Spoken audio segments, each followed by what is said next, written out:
আচ্ছা, এটা তো অন করে দিলাম, এবারে তেল দেবো তাই তো? হ্যাঁ, প্রথমে মাছটা ভেজে নেব আমরা। ওকে, তেল মানে হচ্ছে পিওর রাইস ব্র্যান অয়েল, সম্পর্কে স্বাদ এনে দেয় এই তেল, আর এই তেল দিয়েই কিন্তু আমাদের রান্না। আচ্ছা, তেল কতটা দেব মাছ ভাজার জন্য বলো?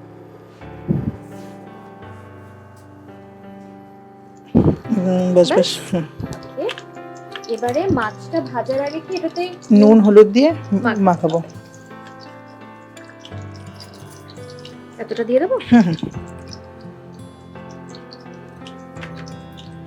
এতটা নুন দিয়ে? নুন, হ্যাঁ হ্যাঁ, একটা স্পুন। হ্যাঁ হ্যাঁ।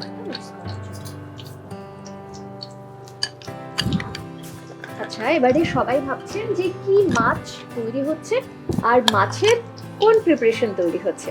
আমরা আজকে বানাচ্ছি শোল মূলো। শোল মূলো একদম, তাই তো? শোল মাছ মূলো দিয়ে, আর মূলো শীতকালে তো খুব ভালো পাওয়া যায়, তাই এরকম একটা রেসিপি আমাদের হেসেলে তো থাকবেই, যেগুলো শীতকালে যে সবজি পাওয়া যায় সেই সবজির রেসিপি। আর শোল মাছের এই রেসিপি বানাতে আমাদের সঙ্গে কিন্তু আজকে রামপুরহাট থেকে এসছে ওয়াহিদ খান, তাই তো?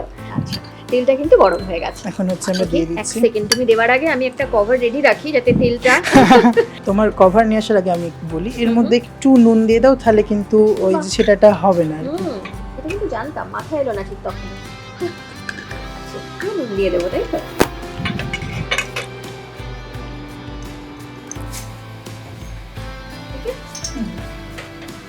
তুমি মাছ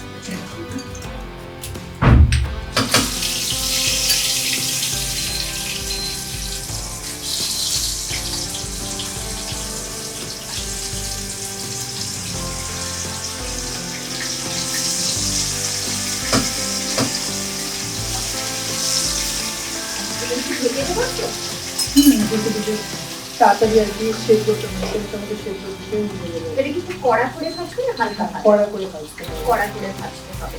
পুরো শোল মোটার প্রিপারেশন, আমি আলু দেখতে পাচ্ছি, তুমি আলু ব্যবহার করছো এটাতে? আলু মুলো, এটা ভাজার পর আলু মুলোটা এগুলোই ভেজে নেবো। ভেজে তারপরে বাকি ভিডিওটা করবো। আচ্ছা, এবার একবার দেখে নাও না ভাজাটা হয়েছে কিনা, আমি এটা একটু সরিয়ে দিই, একটা স্পেস পেয়ে যাবে।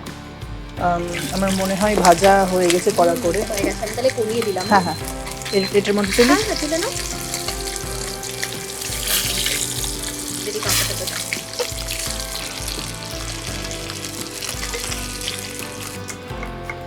আমাদের মাছ ভাজা কমপ্লিট।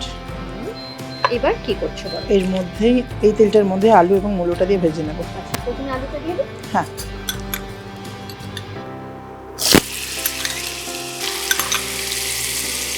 মূলোটাও কি একসঙ্গে? হ্যাঁ হ্যাঁ, একসাথে একসাথে।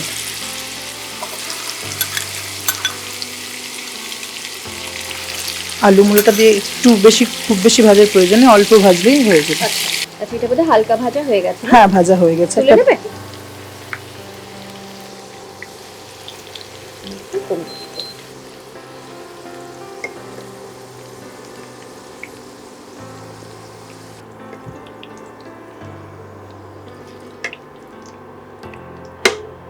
এটা আমরা তুলে নিলাম। এটা দিয়ে দাও। এবারে কি করছো বলো? এর মধ্যে ফোড়ন দিয়ে দেব। ফোড়নে কি কি ব্যবহার করবে? 5 ফোড়ন এবং তেজপাতা। তেজপাতা আর 5 ফোড়ন দুটো দিলেই হয়ে যাবে। দুটো?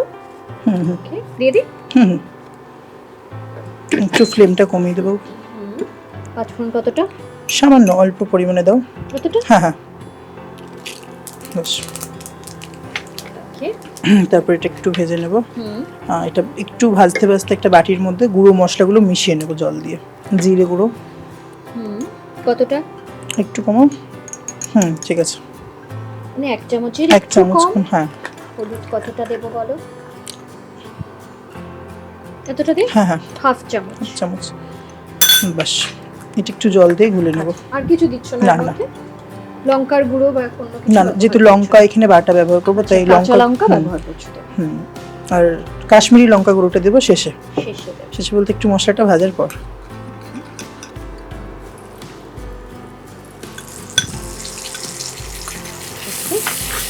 এরপরে এই কাঁচা লঙ্কাটাও দিয়ে দেব। কাঁচা লঙ্কা 1 চামচ মতো। 1 চামচ, ব্যাস ব্যাস।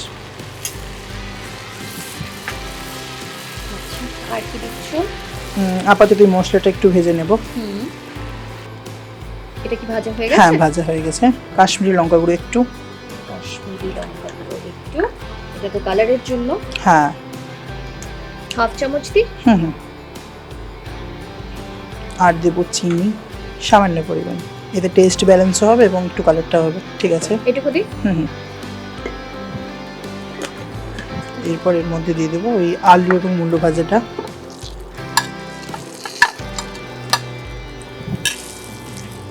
একটু জল দেবো এর মধ্যে। বাস বাস বাস। আচ্ছা, হালকা করে জল দিই, খুব বেশি না। না, আবার আমরা এরপরে জল দেবো। এখন একটু এটাকে ঢেকে রাখবো। ঢেকে রাখ। কতক্ষণ তাও ঢেকে রাখতে হবে? 2 থেকে 3 মিনিট, 2 থেকে 3 একটু আলুটা সেদ্ধ হওয়ার জন্য বাস। আচ্ছা আচ্ছা, এবারে একটু দেখবে। হ্যাঁ, একটু এর মধ্যে জল দিয়ে আমরা মাছ দিয়ে দেবো। দেখো, দাও, যেহেতু ঝোল ঝোল হবে তো মাছটা দেবো এরপর। বাস বাস বাস, মাছগুলো এবার দিয়ে দিচ্ছি। আমার লেখা কিছু ডেজার্ট রেসিপি এই দেশে নয়, এই দেশে তো বেরিয়েছে, তাছাড়া বাংলাদেশের পত্রিকাতেও বেরিয়েছে। আমরা এখন একটু ঢেকে রেখে দিচ্ছি। তাও মিনিট 5। হ্যাঁ, 5। এই নুনটা দিয়ে দিই, ঢাকাটা তুলে দাঁড়াও। অল্প পরিমাণে স্বাদ মতো দিলেই হবে। এতটা দেবো? নুনটা দিয়ে একটু আমি নেড়ে দিই।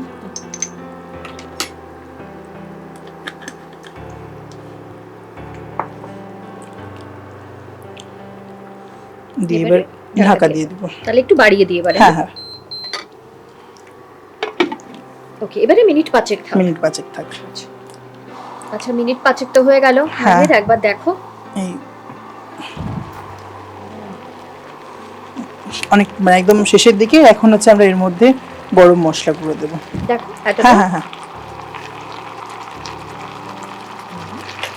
গরম মশলা দিয়ে একটু মিশিয়ে নিই।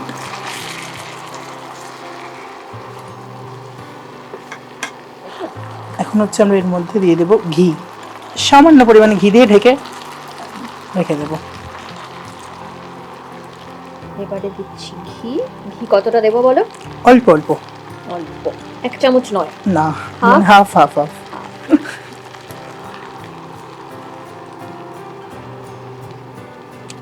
ঠিক আছে। হ্যাঁ, ঘিটা দিয়ে আমরা ঢেকে দেবো, এটা মেশাবো না, তাহলে ঘিটার যে ফ্লেভারটা পুরোটা এর মধ্যে থাকবে। হ্যাঁ, করে নেবে।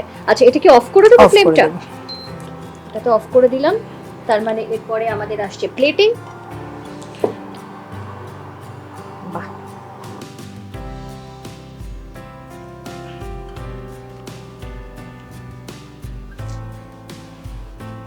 ওটা দাও, ওটাতে এবার আলুটা তুলতে সুবিধা হবে। ওকে, না এটা সরিয়ে দাও। হ্যাঁ হ্যাঁ। আচ্ছা, দেখে মনে হচ্ছে বেশ তেল মশলা যুক্ত একটা রেসিপি। হ্যাঁ, এটা যারা ডায়েট করবে তাদের জন্য একদমই নয় কিন্তু। আর এইরকম রেসিপি খেয়ে আজ আমার এই অবস্থা। কিন্তু যারা একটু তেল মশলা যুক্ত খাবার খেতে পছন্দ করেন তাদের কিন্তু দারুণ লাগবে। আর যারা একটু ডায়েট করছেন তারা মশলাটা বা তেলটা একটু কম দিতে পারেন। হ্যাঁ, কম দিয়ে রান্না করতে পারেন। তেল মশলা কম দিয়েও করা যেতে পারে। একটু ধনেপাতা কি হবে? ধনেপাতা, হ্যাঁ, একটু উপর থেকে দিয়ে দাও। উপর থেকে দিয়ে দেবো আমি। এরকম স্প্রেডকল করে দিও। হ্যাঁ হ্যাঁ, দেখতে সুন্দর লাগবে তাহলে।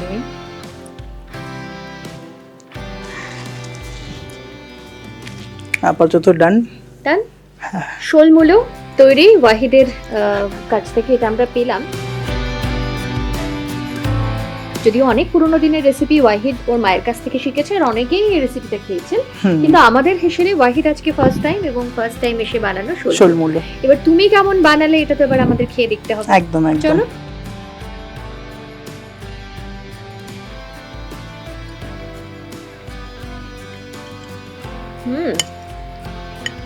দারুণ খেতে হয়েছে, খুব ভালো একটা রেসিপি। খেতে তো দারুণ হয়েছে। একটুখানি তেল মশলা দেখে মনে হচ্ছে, কিন্তু ভাতের সঙ্গে খাওয়ার জন্য কিন্তু এটুকু তেল মশলা থাকলে বোধহয় খুব একটা অসুবিধে নেই, কারণ সবসময় তো খাওয়া হয় না। তোমার জন্য একটা ছোট্ট উপহার। Thank you. এটা কিন্তু তোমার থেকে বেশি মায়েরই কাজে লাগবে, তাই না? Nature pure rice bran oil, পুরোপুরি কোলেস্ট্রল ফ্রি। আর এই তেলে রয়েছে এমন একটি উপাদান যা হৃদয়কে সতেজ রাখে, তাই শরীরকে সুস্থ এবং সতেজ রাখার জন্য আজই নিয়ে আসুন nature pure rice bran oil.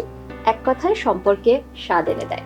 Thank you once again Wahid. ধন্যবাদ। আর আপনারাও খুব ভালো থাকবেন, আর ভালো থাকার পাশাপাশি যেটা আমি সবসময় বলি প্রত্যেকটা এপিসোডের শেষে, যে আমাদের সঙ্গে থাকবেন আর অবশ্যই আমাদের ইউটিউব চ্যানেল সাবস্ক্রাইব করবেন, আমাদের Facebook page, Insta page follow করতে ভুলবেন না।